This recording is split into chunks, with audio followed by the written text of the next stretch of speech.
The death of Robin hood കണ്ടു. Michael സെർനോസ്കിയാണ് സംവിധാനം ചെയ്തിരിക്കുന്നത്. ഹ്യൂ ജാക്മാൻ ആണ് ഇതിൽ പ്രധാന വേഷത്തിൽ വന്നിട്ടുള്ളത്. എനിക്ക് ഹ്യൂ ജാക്മാനെ ഭയങ്കര ഇഷ്ടമാണ്. ഞാൻ അതുകൊണ്ട് ഈ പടം കാണണമെന്ന് വിചാരിച്ചാണ്. ഈ ആഴ്ച തിയേറ്ററിൽ റിലീസായ പടമാണ്, പക്ഷെ ആരും ഇത് റിവ്യൂ ചെയ്ത് ഞാൻ കണ്ടില്ല. ഇങ്ങനെ ഒരു പടം റിലീസ് ആയതുപോലും പലരും അറിഞ്ഞിട്ടില്ല എന്ന് എനിക്ക് തോന്നുന്നു. സോ ഞാനിത് എങ്ങനെയും കാണണമെന്ന് വിചാരിച്ചാണ്. ഞങ്ങളുടെ നാട്ടിലൊന്നും റിലീസും ഉണ്ടായിരുന്നില്ല. സോ ഞാൻ ഇന്ന് എറണാകുളം PVR പോയിട്ടാണ് ഈ പടം കണ്ടത്. ഇത്രയും ദൂരം പോയി കണ്ടിട്ട് പടം വെറുത്തായോ എന്നുള്ളതാണ് നമ്മൾ സംസാരിക്കുന്നത്. അപ്പോൾ ഇന്ന് ഈ English action adventure periodic drama സിനിമയെ കുറിച്ച്.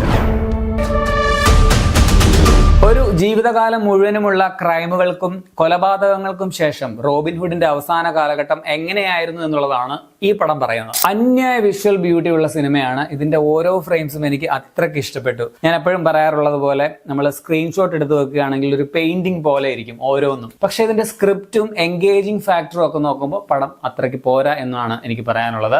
ഇംഗ്ലീഷ് നാടോടി കഥകളിലെ സമ്പന്നരിൽ നിന്നും കവർന്ന് പാവപ്പെട്ടവർക്ക് നൽകുന്ന പ്രശസ്തനായിട്ടുള്ള ഇതിഹാസ നായകൻ റോബിൻ ഹുഡ്, അയാളുടെ മറ്റൊരു വേർഷനാണ് ഈ പടത്തിൽ കാണിച്ചിരിക്കുന്നത് പറയാം. നമ്മുടെ ഒരു വടക്കൻ വീരഗാഥയിൽ വർഷങ്ങളായിട്ട് ചതിയൻ ചന്തു എന്നു പേരുള്ള ചന്തുവിന് മറ്റൊരു വേർഷൻ MT നൽകിയതുപോലെ ഇതില് ഇദ്ദേഹത്തിന് ഒരു കുറച്ച് ഗ്രേ ഷെയ്ഡുള്ള ഒരു കഥാപാത്രം പോലെയാണ് അവതരിപ്പിച്ചിരിക്കുന്നത്. പുള്ളി ഒരുപാട് പേരെ കൊന്നൊടുക്കിയിട്ടുണ്ട്, ഒരുപാട് ശത്രുക്കൾ പുള്ളിക്കുണ്ട്. അവരിൽ പലരും ഇയാളെ കൊല്ലാനായിട്ട് വരുന്നതായിട്ടാണ് ഈ പടത്തിൽ കാണിക്കുന്നത്. ഫസ്റ്റ് ഹാഫ് വളരെ ഇൻട്രസ്റ്റിംഗ് ആയിരുന്നു. കുറച്ച് പതിഞ്ഞ താളത്തിലാണ് പോകുന്നതെങ്കിലും കുറെ ത്രില്ലിംഗ് സംഭവങ്ങളുണ്ട്.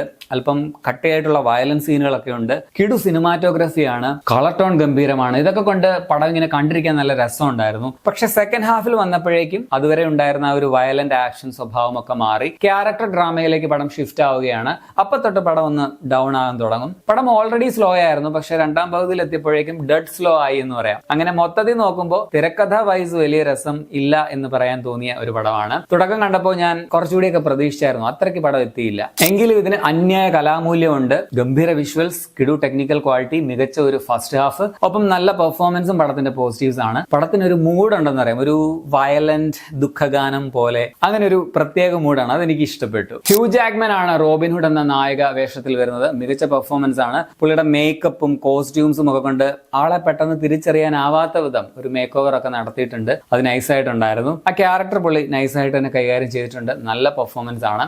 ജൂഡി കമറാണ് സിസ്റ്റർ ബ്രിജിഡ് എന്ന ക്യാരക്ടറായിട്ട് വരുന്നത്. നല്ല പെർഫോമൻസ് ആയിരുന്നു പുള്ളിക്കാരി. അതുപോലെ ബിൽ സ്കാഷ്ഗാർഡ് ഇതിൽ റോബിൻ ഹുഡിന്റെ സുഹൃത്തായ ലിറ്റിൽ ജോൺ അഥവാ എഡ്വേർഡ് എന്ന ക്യാരക്ടറായിട്ട് വരുന്നുണ്ട്. പുള്ളിയും ഈ പറഞ്ഞതുപോലെ പെട്ടെന്ന് കണ്ടാൽ തിരിച്ചറിയാൻ പറ്റില്ല. അതുപോലുള്ള കോസ്റ്റ്യൂം ആൻഡ് മേക്കപ്പ് ഒക്കെയാണ്. അഭിനയിച്ച മറ്റു താരങ്ങളുടെ പെർഫോമൻസ് ഒക്കെയും നല്ലതാണ്. ഈ ടെക്നിക്കൽ സൈഡിൽ മികച്ച സിനിമയാണിത്. ഇതിന്റെ ക്യാമറ, അന്യായ ഭംഗിയുള്ള ലൊക്കേഷൻ, നോർത്തേൺ അയർലൻഡ് ആണ് പടത്തിൽ കാണിക്കുന്നത്. നമ്മുടെ ഗെയിം ഓഫ് ത്രോൺസ് ഒക്കെ ഷൂട്ട് ചെയ്ത സ്ഥലം. ആ സ്ഥലം മാത്രം കണ്ടുകൊണ്ടിരുന്നാൽ തന്നെ പടം മുതലാകുമെന്ന് വേണമെങ്കിൽ പറയാം. എഡിറ്റിംഗ്, കളർ ടോൺ രണ്ടും സൂപ്പർബാണ്. അതുപോലെ ബാക്ക്ഗ്രൗണ്ട് സ്കോറും കൊള്ളാം. 1247 കാലഘട്ടമാണ് പടത്തിൽ കാണിക്കുന്നത്. അപ്പോഴത്തെ ആർട്ട് വർക്കും കിടലനായിട്ട് തോന്നി. അതുപോലെ തന്നെ ഇതിന്റെ മേക്കപ്പും കോസ്റ്റ്യൂംസും എടുത്തു പറയണം. ഈ നെഗറ്റീവ്സ് പറഞ്ഞു കഴിഞ്ഞാൽ പൊതുവെ സ്ലോ ആയിട്ടുള്ള സിനിമകൾ എനിക്കാണെങ്കിൽ കുഴപ്പമൊന്നുമില്ല, ഞാൻ ഇഷ്ടപ്പെട്ട് കാണുന്ന ഒരാളാണ്. പക്ഷെ ഇത് സാധാരണഗതിയിൽ കവിഞ്ഞും സെക്കൻഡ് ഹാഫ് സ്ലോ ആയി പോയി എന്ന് പറയാം. എന്ന് മാത്രമല്ല തേർഡ് ആക്ട് ഒക്കെ എത്തിയപ്പോഴേക്കും അത്യാവശ്യം നല്ല ലാഗ് ഫീൽ ചെയ്തായിരുന്നു. ഇത് എങ്ങോട്ടാ പോകുന്നത് നമുക്ക് ഓൾറെഡി മനസ്സിലാവുന്നുണ്ട്. പക്ഷെ ആ ഒരു ഹുക്ക് ഫാക്ടർ ഇടയ്ക്ക് എപ്പോഴോ നഷ്ടപ്പെട്ടു പോയി എന്ന് പറയാം. ആ ക്യാരക്ടർ ആണെങ്കിലും പ്രായമായ അവസ്ഥയിലാണ്, കുറച്ച് അവശതയുണ്ട്.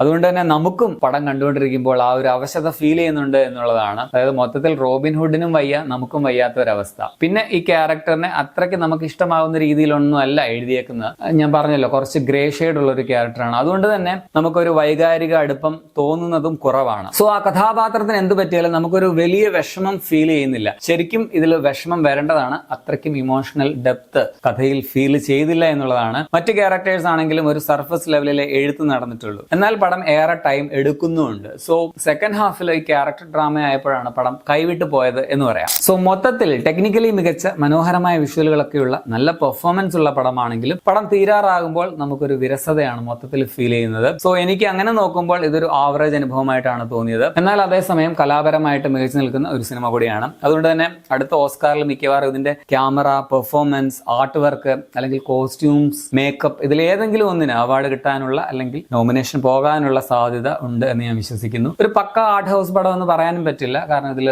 ബ്ലഡ് ഷെഡ്, വയലൻസ് ഒക്കെ ഉണ്ട് താനും. സോ ഇതിലെ കുറെ കാര്യങ്ങൾ കൊണ്ട് എനിക്ക് പടം നന്നായിട്ട് ഇഷ്ടപ്പെട്ടു.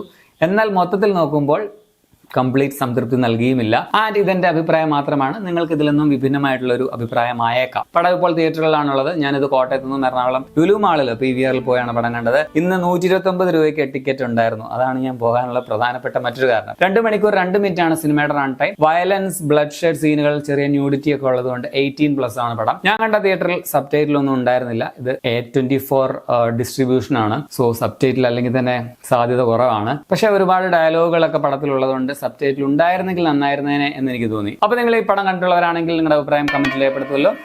ശരിയാണ്.